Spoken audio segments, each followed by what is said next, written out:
एक समय की बात है जब एक परिवार में शीला और उसके दो बच्चे किशन और किरण रहते थे। किशन की उम्र शादी की हो रही थी और शीला का भी शरीर जवाब दे रहा था। तो इसलिए शीला अपने बेटे किशन के लिए लड़की ढूंढने लगती है। एक दिन शीला के घर उसकी बहन किसी लड़की का रिश्ता लेकर आती है और तभी किशन भी ऑफिस से घर आ जाता है। अरे मौसी जी, नमस्ते। आज इतने दिनों बाद। हाँ बेटा, बात ही कुछ ऐसी है कि आज मुझे घर आना ही पड़ा। क्या बात है मौसी जी, मुझे भी बताओ।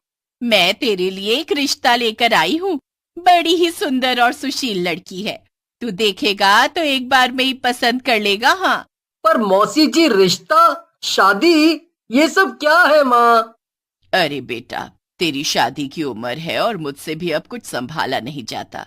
अब बहू आएगी तो वही घर संभालेगी। देखो माँ, मैंने आपको अभी तक बताया नहीं, पर आज बता रहा हूँ। मुझे एक लड़की पसंद है और मैं उसी से शादी करूंगा। ये तू कैसी बातें कर रहा है बेटा? ऐसा मत बोल। हमारे घर में कभी किसी ने ऐसे अपनी पसंद से शादी नहीं की। और देखना, अभी तो किरण की शादी भी होनी है। तू अगर ऐसे शादी कर लेगा तो उससे कौन शादी करेगा? देखो माँ, मेरे सामने ये सब फालतू की बातें मत करो। मैंने बोल दिया तो बोल दिया। शादी करूंगा तो पूनम से ही करूंगा, वरना किसी से भी नहीं करूंगा। किशन वहां से बड़बड़ाकर निकल जाता है। किशन की माँ और मौसी एक दूसरे की शक्ल देखते रह जाते हैं। हे भगवान, आजकल के बच्चे, क्या करें इनका। शीला अपने बेटे को काफी दिनों तक समझाती रहती है, पर किशन अपनी बात पर अड़ा रहता है। हार कर शीला को किशन की बात माननी पड़ती है। वो किशन की शादी उसकी पसंद की लड़की पूनम से करवा देती है। अगले दिन जैसे ही शीला उठती है तो पूनम उनके सामने एकदम मॉडर्न कपड़ों में खड़ी होती है। अरे बहू, ये कैसे कपड़े पहने हैं और तुम ये कहाँ जाने की तैयारी में हो? देखो, मैं तो ऐसे ही कपड़े पहनूंगी। मैंने पहले ही इनको बता दिया था और मैं जॉब पर जा रही हूँ। आप रात को मेरा खाना बनाकर तैयार रखना। ये क्या बोल रही है किशन? देखो तो जरा। अरे माँ, अब बात का बतंगड़ क्यों बना रही हो? बना लेना खाना। शीला और किरण तो हैरान ही रह जाते हैं। उनके सामने पूनम और किशन बाइक पर बैठकर निकल जाते हैं। हद हो गई है अब तो। ऐसे कौन करता है, वो भी शादी के पहले दिन। और भाई को तो देखो जरा, कैसे भाभी की गलत बात में साइड ले रहा है। ये अपनी पसंद का नतीजा है। हमारे तो भाग ही फूट गए। उसके बाद कुछ दिन ऐसे ही निकल जाते हैं। घर का सारा काम किरण ही करती है। पूनम बस जॉब या घूमना फिरना करती रहती है। उसको कभी रोको तो वो उल्टा जवाब देने लगती है। पूनम की हरकतों से शीला और पूनम बहुत ही परेशान रहते हैं। पर जब भी वो किशन को ये बात बताते हैं, वो उल्टा अपनी माँ और बहन से ही लड़ने लगता है। एक दिन किरण की तबीयत काफी खराब हो जाती है। माँ, मुझसे बिल्कुल भी काम नहीं हो पाएगा। आप भाभी को बोलो, मैं हमेशा घर का सारा काम करती हूँ, वो इतना तो कर ही सकती है। शीला अपनी बहू पूनम को जाकर बोलती है। वहां पर किशन भी खड़ा होता है, इसलिए पूनम कुछ बोल नहीं पाती। हाँ ठीक है माँ जी, मैं कर लूंगी काम, आप चिंता मत करो। अपनी सास और पति के जाते ही पूनम को बड़ा गुस्सा आता है। वो मन ही मन अपनी सास और ननद को खूब गाली देती है। मैं क्यों करूँ काम? हद हो गई इनकी। अब बताऊंगी इनको तो मैं। पूनम सब काम उल्टे करने लगती है। शीला ये सब देख रही होती है, पर वो कहे भी तो क्या। उसके बाद पूनम खाना बनाती है तो सारी रोटियां जानबूझकर कच्ची पक्की कर देती है। बहू, ये रोटी थोड़ी सी और सेक दे। थोड़ी कच्ची है, मुझसे चबेगी नहीं। इतना सुनते ही पूनम घर में कलेश कर देती है। देख लो अपनी माँ को, मैं आज सुबह से काम में लगी हुई हूं पर इनको फिर भी दिक्कत है। मेरी रोटियों में कैसे नुक्स निकाल रही हैं।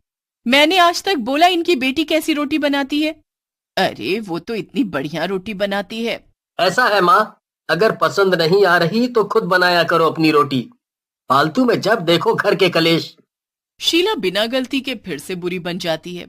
पूनम को अब समझ आ जाता है कि कैसे अपनी सास को अपने पति की नजरों में बुरा बनाना है।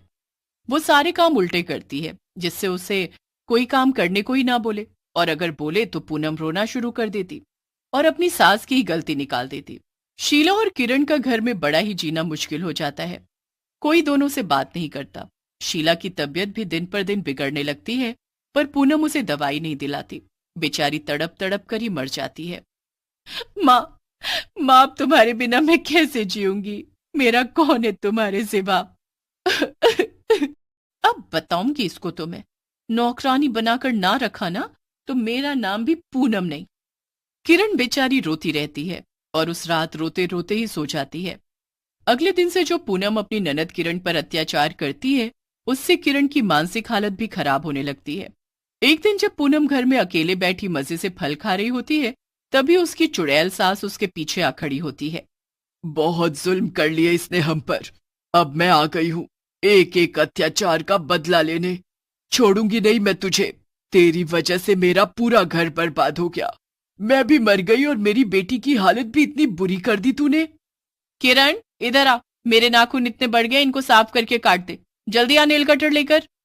हे भगवान, अब ये औरत मेरी लड़की से ये काम भी करवाने लगी है, इसे तो मैं बताती हूँ अभी। चुड़ैल सास किरण के भेस में नेल कटर लेकर आती है। पूनम बड़े मजे से उसके सामने पैर रख देती है। किरण पूनम का पैर पकड़ती है और नेल्स के साथ साथ उसके पैर की खाल तक काट देती है। पूनम बुरी तरह चिल्लाने लगती है, हाय मैं मर गई, मेरी उंगलियां काट दी इसने। चीखने की आवाज सुनकर किशन जल्दी से भागता हुआ आता है और पूनम से पूछता है कि क्या हुआ। पूनम इशारा करके किरण पर इल्जाम लगाती है कि उसने उसकी उंगलियां काट दी। ये क्या बोल रही हो पूनम? किरण तो मेरे साथ खड़ी है, तुम किसकी तरफ इशारा कर रही हो? अरे अभी तो यहीं बैठी मेरे नेल्स काट रही थी और फिर मेरी उंगलियां भी काट दी। किरण घंटे भर से मेरे साथ बाहर का काम करवा रही है, समझी? पूनम हैरान रह जाती है और किशन की नजरों में झूठी भी बन जाती है। अब पूनम को चलने फिरने में बड़ी दिक्कत हो रही होती है। वो जैसे तैसे खड़े होकर रसोई में खाने के लिए जाती है, क्योंकि किरण किशन के साथ बाहर होती है। रसोई में पूनम देखती है कि किरण कचौड़ी खा रही है। उसे जरा सा भी अंदाजा नहीं होता कि वो किरण दरअसल किरण के भेस में उसकी चुड़ैल सास है। अरे अभी तो तुम बाहर गई थी। हाँ भैया का काम खत्म हो गया तो मैं आ गई। तो तू यहाँ चुपके चुपके कचौरी कैसे खा रही है? हाँ, तुझ में इतनी हिम्मत कहाँ से आ गई? पूनम किरण के ऊपर हाथ उठाने ही वाली होती है कि किरण उसका हाथ पकड़कर मरोड़ देती है। पूनम फिर से चिल्लाने लगती है और इस बार फिर से झूठी साबित हो जाती है। अब हर दिन चुड़ैल सास कुछ न कुछ ऐसा करती है कि पूनम किशन के सामने झूठी साबित हो जाती है। ये सब किरण को कहीं न कहीं अजीब लग रहा होता है। अब अगले दिन उसकी चुड़ैल सास उसे कुछ नया करने की सोचती है। आज मैं ऐसा क्या करूं कि मजा आ जाए। सोच रही हूं कि कुछ ऐसा करूं कि इसकी सारी असलियत किशन के सामने आ जाए। बस फिर उसकी चुड़ैल सास ऐसा ही करती है। जब पूनम अपनी माँ से फोन पर किरण की बुराई कर रही होती है, तो उसकी चुड़ैल सास वहीं खड़ी सब सुन रही होती है। उसे गुस्सा तो इतना आ रहा होता है कि बस वो पूनम का मुंह ही तोड़ डाले, पर उसका मकसद कुछ और होता है। कोई नहीं बहू रानी, कर ले, मेरी बेटी की जितनी मर्जी बुराई कर ले, अब तू मुझसे बच नहीं पाएगी। चुड़ैल सास एक हाथ घुमाकर ऐसा जादू करती है कि किशन को कॉन्फ्रेंस कॉल लग जाती है। जैसे ही किशन फोन उठाता है तो उसके होश उड़ जाते हैं। अरे माँ तुम चिंता मत करो, मैं तुमसे 4 कदम आगे हो। मैंने किरण को नौकरानी बनाकर रखा है और ऊपर से ये तो अपनी बहन से नफरत करते हैं, नफरत। बस अब तेरा अगला कदम पता है ना क्या है? हाँ माँ, जो अगले हफ्ते लड़का आ रहा है ना, बस उसे देखना है। अगर अच्छा रिश्ता हुआ तो शादी होने से रोकनी है और बुरा हुआ तो कैसे भी इसको वहां चेपना है। सास भी लुढ़का दी और आज तक पता नहीं चला किशन को कि तूने उनको एक दवाई की गोली नहीं दी। बस ऐसे ही इस किरण को ठिकाने लगा और याद रखना कभी ये ससुराल से यहाँ ना आए। बस फिर तू और तेरा पति घर में राज करना, राज।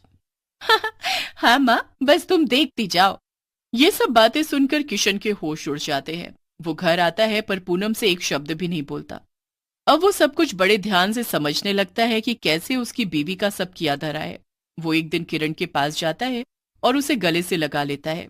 मुझे माफ कर दे बहन। अरे पर क्या हुआ भैया, सब ठीक तो है ना?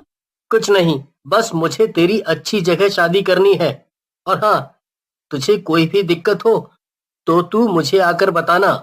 जी भैया। उस दिन के बाद से किशन बड़ी चालाकी से अपनी बहन का रिश्ता बाहर के बाहर करके उसकी बड़ी अच्छी जगह शादी कर देता है और किरण अपने ससुराल में खुश रहती है। पूनम को कुछ समझ ही नहीं आ रहा होता और फिर किशन उसे अपने फोन में रिकॉर्ड की हुई उसकी कॉल को सुनाता है। पूनम के पास कहने को कुछ नहीं बचता। अब चुपचाप मेरे घर से निकल जाओ और दोबारा दिखाई मत देना, वरना ये रिकॉर्डिंग मैं पुलिस में दे दूंगा। ये सब देखकर चुड़ैल बड़ी खुश होती है। आखिरकार उस चुड़ैल सास का बदला जो पूरा हो गया होता है।